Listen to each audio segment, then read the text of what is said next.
Close your eyes and picture this. A street lined with old wooden shophouses. Their paint peeling, but their stories still strong. The air carries the rich aroma of Wantan Mee, the gentle sizzling of frying muruku, and the unmistakable scent of Ipoh's famous chicken tauge. This is Buntong, Ipoh, a town that has seen it all. For many, Buntong was once a place to avoid.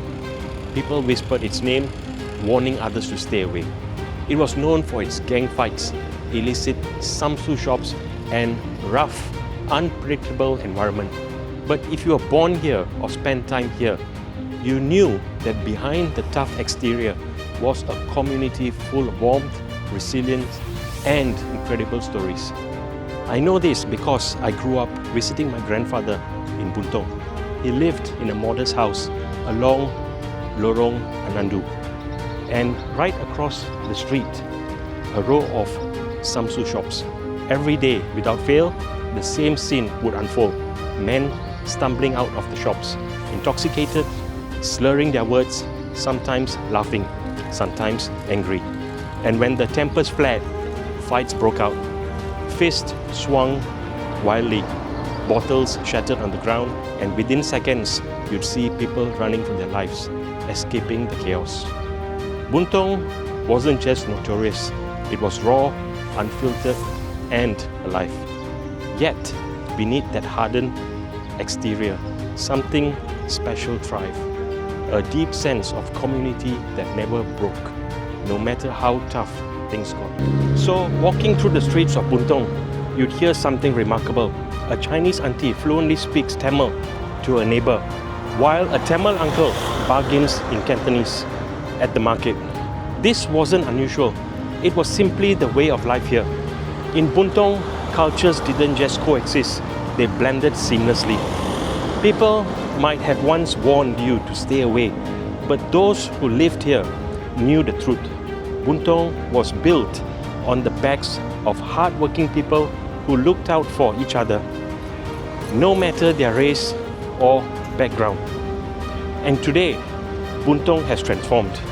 The old samsu shops are gone, the streets are safer, and what remains is a place rich in heritage, known for its legendary food, vibrant market, and unique culture where languages, traditions, and lives intertwine effortlessly. Buntong was never just notorious, it was and still is a village full of stories, flavors, and a spirit that refuses to fade.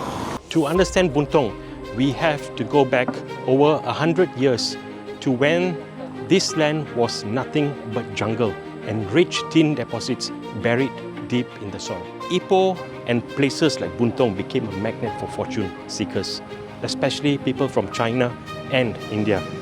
They came with nothing but dreams, willing to do backbreaking work under the sun, digging, washing, and hauling tin ore to build a future. The work was brutal. Days started before sunrise and ended only when the body couldn't take it anymore. But in between all of this, a community was forming. This was the birth of Buntong, a town built by sweat, sacrifice, and survival. But when the tin boom started, the struggle began. Without steady jobs, many turned to crime, gambling, and underground businesses to make ends meet. This was when Buntong earned its notorious reputation. If you want to see the real Buntong, you have to start at its market. It's a place that wakes up before the sun, where vendors have been standing at the same spot for decades, serving customers who feel more like family than strangers. There's a poultry seller in Buntong market who has been standing at this same spot for over 40 years. Every morning before the sun even rises, he's already at his stall, arranging fresh chicken, sharpening his knives, and getting ready for the day ahead. By noon, he's packed up and heading home. But for him, this market isn't just a place of business, it's a way of life. He once told me, "This market, it's my life. I wake up before the sun rises, set up my stall, and by noon, I'm done." But what I love most is the people. We know each other, we share stories. It's not just about selling, it's about belonging. You can't just talk about Buntong without mentioning one of Ipoh's most prized treasures, tauge. Ipoh's bean sprouts aren't just famous in Malaysia, they are legendary worldwide, and it's all because of one secret ingredient, the water. The limestone-rich water from Ipoh's underground streams is what gives Ipoh tauge its signature crunch. These bean sprouts grow shorter, fatter, and juicier than any other. And guess what? Buntong is home to some of the best tauge farms in Ipoh. Tauge isn't just a dish, it's an art form. Farmers wake up before dawn, carefully soaking and rinsing the sprouts, ensuring they grow perfectly crisp and juicy. Walk through Buntong and you'll find baskets of these prized bean sprouts being delivered to hawker stalls, including Ipoh's famous tauge chicken rice spots. Another attraction in Buntong is its Wantan Mee. It stands out for its purity, fragrant, smooth and springy noodles that highlight their natural taste. Unlike the usual dark, caramelized sauce and fatty char siu, this version is lighter, featuring tender, savory pork slices and a delicate gravy that complements rather than overpowers. It's a refreshing take on a classic, proving that when simplicity is done right, it's just as satisfying. This humble stall isn't just serving food, it's preserving a legacy.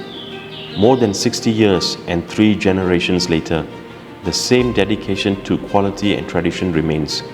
Every plate of noodles carries the weight of history, a quiet testament to the family's commitment to keeping their craft alive. It's not just about feeding customers, it's about continuing a tradition that has stood the test of time. 跟而家埋叫情軍呢度口係長記呢個年啦，嚟啲電色咁擺個啦啦先呢有上街賣啦，上街我爸上街賣嘅，跟住1960-1913喺度就做到而家啦。我爸係喺屋企嘅，我爸18歲，佢暫時退休嗰10年咯，做到78歲。But Buntong isn't just about its markets or its famous food. It's also a place of deep history.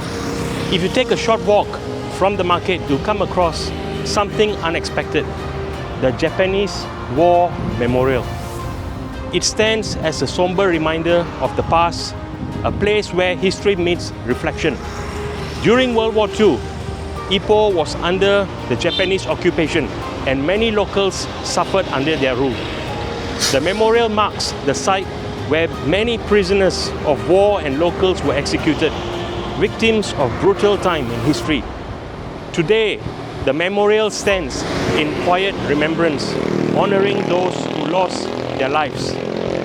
It's one of those places in Buntong that reminds us how much this town has endured, how much it has changed, and how resilient its people have always been.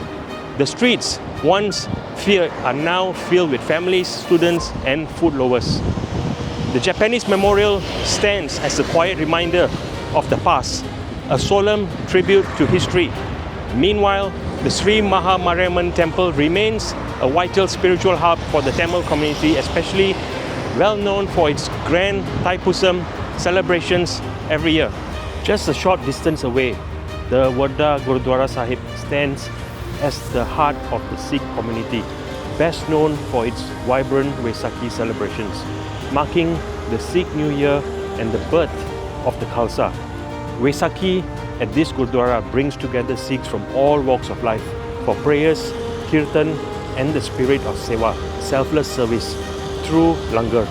Now, these sacred places are not just places for worship, they are living symbols of heritage, resilience, and the unity of their communities. And of course, Kampong Kacang Puteh, where generations of Indian families have been hand-making some of the best of Malaysia's Kacang Puteh snacks.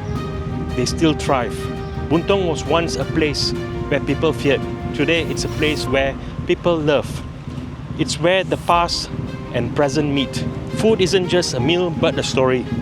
And every street has a memory waiting to be told. So if you ever visit Buntong, Ipoh, Don't just pass through, stop by Buntong. Walk its streets, taste its flavors, listen to its stories. Because some places aren't just locations, they are living, breathing stories.